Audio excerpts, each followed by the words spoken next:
Have you ever had one of those aha moments in the most unexpected time? For me, it was in a class that I really had to force myself to attend. It was just that I was having trouble motivating myself. So let me back up for just a moment and give you a little insight into why I maybe was having trouble getting myself up and off the couch to class.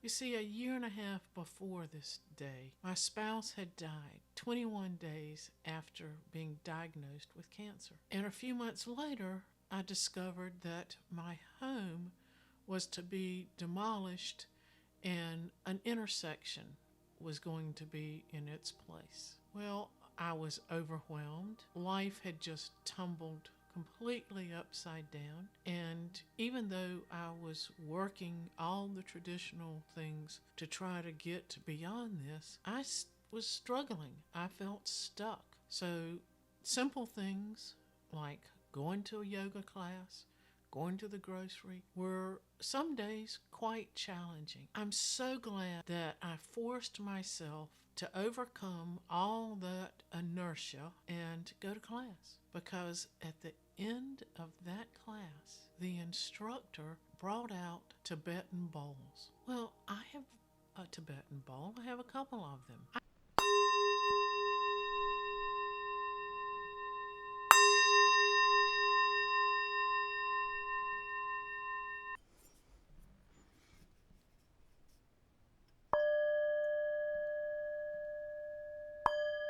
Those Tibetan bowls, that simple few minutes at the end of a class, changed my life. And the reason I'm sharing this is because I learned, and I want others to realize, that healing can be in various ways. For me, I found out that the traditional things that we're told, the grief counseling, the self-care, the exercise, all those things I was doing, and I had wonderful support and guidance, but it just wasn't getting me past that last little part. And frankly, I'm wondering if this was my life, if this is the way it was going to be. And that day, after that Tibetan bowl experience, I stayed in the gym a little bit longer, and I found myself on the only empty machine I could find, which was the treadmill. They're not my friend, but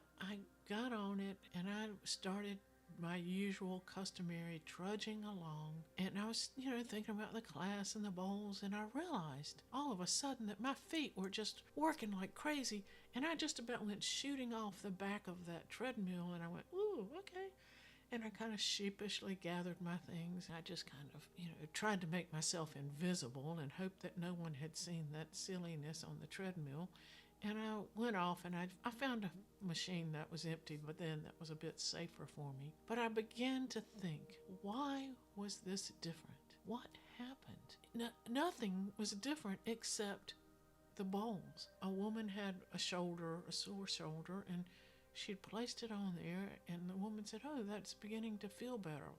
And I thought, okay, there is something else beyond just the beauty and the sound. There's an energy, there's a vibration that is causing an effect for me. So that told me that a couple of things. First of all, it told me I can feel something again that is positive, and that door can be cracked open. And so that shifted my thinking into the one of hope, and the mode of discovery then took over, and I found an energy practitioner. And between the sessions and the rediscovering of hope, I began to improve. And I would like to offer to you, in case you're one of those folks that is watching that might understand this feeling of the loss of hope and feeling stuck, even though you're diligently working, doing all the things, that healing can occur in many different ways for different people.